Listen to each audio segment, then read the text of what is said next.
Voilà, bonjour à tous. L'objectif de cette petite vidéo est de vous présenter le système de vente qui s'appelle Bidit.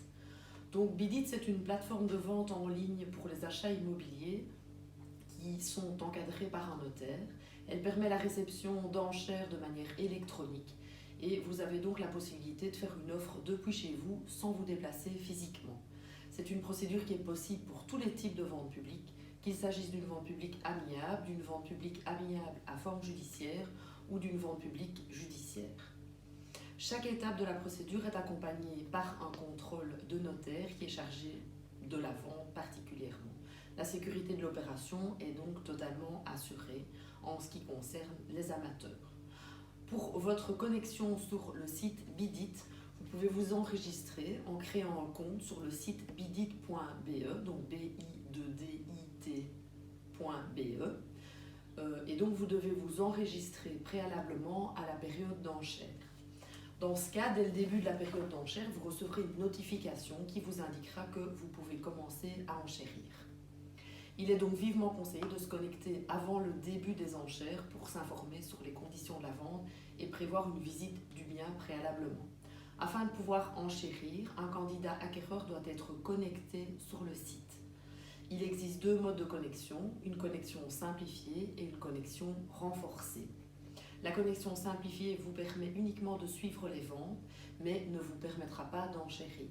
La connexion renforcée est quant à elle nécessaire pour pouvoir faire une offre qui requiert l'utilisation de l'ID électronique ou l'application ISM. Le bien aura un code de référence unique qui vous permettra de le retrouver très facilement sans devoir encoder l'adresse du bien dans la barre de recherche. Les modalités de la vente, il y a obligatoirement une mise à prix, ce qui signifie que la première enchère débutera à partir de ce montant.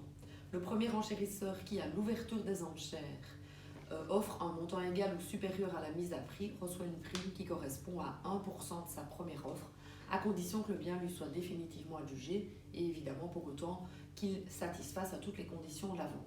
Les conditions de la vente, elles seront reprises dans le cahier des charges uniforme qui reprend tant le cahier spécial de la vente que le cahier des charges général.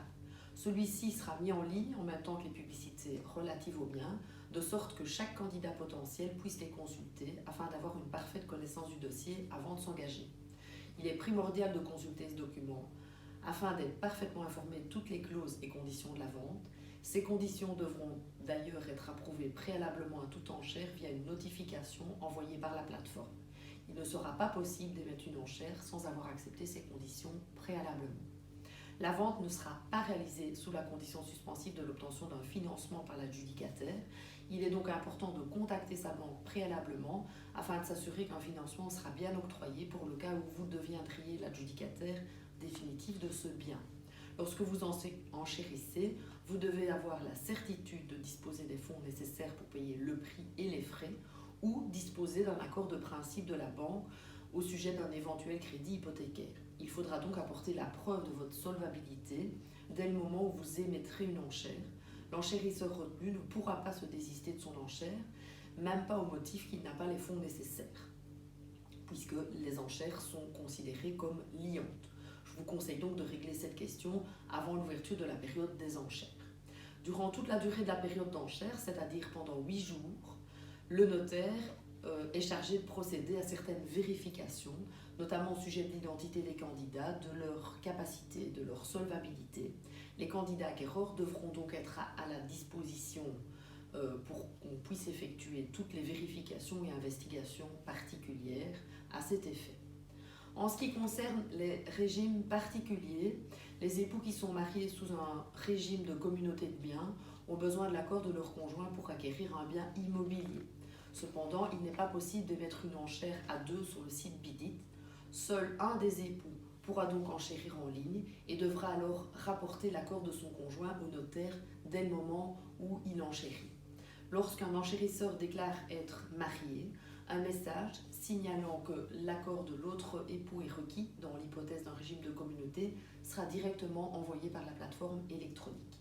Le notaire sera donc tenu de vérifier que l'accord du conjoint est bien donné. Je vous invite donc à communiquer spontanément à l'étude dès que vous enchérissez cet accord de votre conjoint. Les époux qui sont mariés sous un régime de séparation de biens sont tenus de communiquer de leur plein gré au notaire une copie de leur contrat de mariage afin que l'on puisse vérifier cette information. Il en va de même pour enchérir au nom d'une société, donc une personne morale. Seule la personne physique qui a les pouvoirs de la représenter pourra émettre des enchères. Il nous appartiendra donc de vérifier que cette personne a bien les pouvoirs requis à cet effet préalablement à l'adjudication définitive. L'enchérisseur devra donc pouvoir justifier à tout moment à l'étude ses pouvoirs d'engager la société. Dans un souci de facilité et de proactivité, je vous invite donc à communiquer spontanément à l'étude également, dès que vous enchérissez au nom d'une société, les documents probants, à savoir les statuts, les documents relatifs au pouvoir et une copie de l'acte de constitution. Si plusieurs personnes souhaitent acheter le bien en indivision, c'est le même principe également qui s'applique. Une seule d'entre elles pourra émettre les enchères et c'est lors de la rédaction du procès-verbal d'adjudication qu'elle devra indiquer au notaire qu'elle n'acquiert pas seule et le notaire devra alors rédiger son acte en conséquence. Alors, en ce qui concerne les publicités, la publicité relative au bien aura lieu durant une période minimum de 4 semaines précédant la vente. La publicité aura lieu sur le site Bidit, bien évidemment, mais également sur les sites ImoWeb et ImoVlan, ainsi que dans les journaux Le Vlan, Le Courrier et Proximac. Des affiches seront également mises sur le bien. Le déroulement de la procédure des enchères, il existe 2 façons d'enchérir. Les enchères ponctuelles, dites enchères uniques, et les enchères générées automatiquement par le système, dites enchères automatisées. En ce qui concerne les enchères uniques, ce sont celles qui peuvent être émises librement tout en tenant évidemment compte de l'enchère minimum et ce manuellement. Les enchères automatiques sont émises automatiquement par la plateforme jusqu'au plafond défini préalablement par l'enchérisseur. Elles seront dès lors à chaque fois augmentées du montant minimum déterminé par le notaire. Chaque fois que l'offre du candidat est dépassée, la plateforme émettra automatiquement une offre supérieure pour ce dernier qui correspondra chaque fois à l'enchère la plus élevée, majorée du montant minimum d'enchère, qui aura donc été fixé par le notaire. Aussi longtemps que le montant maximal indiqué par le candidat en question n'a pas été atteint, le processus d'enchère automatique sera poursuivi. Si une ou plusieurs enchères sont émises au cours du délai de 5 minutes précédant l'heure de clôture des enchères, le mécanisme appelé sablier s'actionne automatiquement. Cela signifie dans ce cas que la durée pour émettre les enchères est prolongée de 5 minutes. Durant cette prolongation de délai, seuls ceux qui ont déjà émis une enchère préalablement à l'heure de clôture initiale peuvent enchérir. Si durant la prolongation, une ou plusieurs enchères ont été émises par ces enchérisseurs, le sablier de 5 minutes s'actionne à nouveau à partir de la fin des 5 minutes précédentes. Par exemple, si l'heure de fin indiquée est de 13 heures, si une enchère est émise à 12h54, la fin des enchères restera fixée à 13 heures. Si une enchère est émise à 12h56, 13h devient 13h05. Si une offre est émise à 13h03, entre 13h et 13h05, la fin prévue à 13h05 est prolongée jusqu'à 13h10 et ainsi de suite. Seuls les candidats acquéreurs qui ont déjà émis une offre pendant la période initiale d'enchère peuvent émettre une offre au cours de la ou des périodes de prolongation en application du sablier. Les enchères sont dans tous les cas clôturées au jour tel que prévu dans les conditions spéciales de vente, de sorte que le sablier cesse en tout état de cause à minuit du jour de la clôture des enchères. En cas de dysfonctionnement de la plateforme aux enchères, la période pour émettre les enchères sera prolongée. Les enchères sont publiées de manière anonyme. Tout un chacun a donc la possibilité de voir le montant des enchères qui sont émises, mais pas l'identité de l'enchérisseur. Seul le notaire dispose de cette possibilité. Il est très important de savoir que les enchères sont contraignantes. Chaque offre est liante jusqu'à la clôture des enchères. Cela signifie que chaque enchérisseur reste notamment tenu par son enchère et s'engage à payer le prix qu'il a offert. Cependant, les 5 meilleurs enchérisseurs seront tenus jusqu'à ce que la vente soit définitive, c'est-à-dire jusqu'à la signature du procès-verbal d'adjudication ou le retrait du bien de la vente. Il est possible d'émettre une enchère test sur la plateforme Bidit. Alors, le procès-verbal d'adjudication, la vente sera définitive et l'adjudicataire définitif deviendra réellement propriétaire du bien à partir de la signature du procès-verbal d'adjudication chez le notaire. La signature se fera en présence du notaire, de l'adjudicataire définitif et éventuellement du propriétaire et ou du requérant. Si l'adjudicataire s'abstient de signer le procès-verbal d'adjudication au moment qui est fixé par le notaire, il devra payer au vendeur de plein droit et sans mise en demeure une indemnité forfaitaire de 2 500 € avec comme minimum la différence entre son enchère retenue et l'enchère inférieure suivante. En ce qui concerne les modalités de paiement, tant du prix que des frais, le paiement du prix doit se faire en déant les 6 semaines à compter du moment où l'adjudication est définitive, c'est-à-dire à partir de la signature du procès-verbal d'adjudication, et ce par virement sur le compte de l'étude qui est mentionné dans les conditions de la vente et exclusivement sur ce numéro de compte.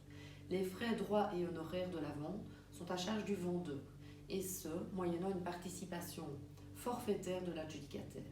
Cette participation consiste en un pourcentage dégressif calculé sur le prix et les charges éventuelles. Cette participation forfaitaire doit être payée dans les 5 jours de l'adjudication définitive, donc dans les 5 jours de la signature du procès-verbal d'adjudication. Le détail des pourcentages est repris dans les conditions de la vente. Je vous renvoie donc au cahier des charges à cet effet. Les frais ne sont donc pas plus élevés qu'en vente de gré à gré. Pour l'adjudicataire, l'opération de vente de gré à gré ou de vente online est neutre. Ainsi, l'adjudicataire paye un forfait dans le cadre d'une vente en ligne dont le montant est équivalent à celui qu'il payerait dans le cadre d'une vente en gré à gré. C'est le vendeur qui paye la différence d'honoraires et de frais, ce qui implique donc que les frais à charge du vendeur sont, eux, légèrement plus élevés. Attention, si les frais ne sont pas payés dans le délai exigé, le prix deviendra immédiatement exigible sans mise en demeure préalable. En conclusion, lancez-vous, n'ayez pas peur de cette nouvelle procédure ni des modalités de mise en vente de celle-ci. Le notaire est disposé à vous accompagner tout au long de la vente en ligne et à vous conseiller pour chaque étape de cette procédure. Tous les documents légaux sont vérifiés préalablement par l'étude et par le notaire. Vous pouvez donc vous lancer en toute confiance et en toute sérénité, confortablement installé de chez vous.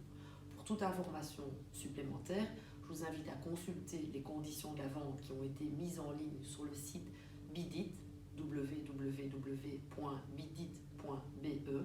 Les coordonnées de l'étude sont notaire compère rue de Prire 3 à 5580 Rochefort. Nous sommes joignables au 084 21 10 10 ainsi qu'à l'adresse mail suivante nathalie.compère@bellenote.be. Un service desk est également mis à votre disposition si vous avez besoin d'aide. N'hésitez pas à contacter la ligne d'assistance au 0032 2 505 08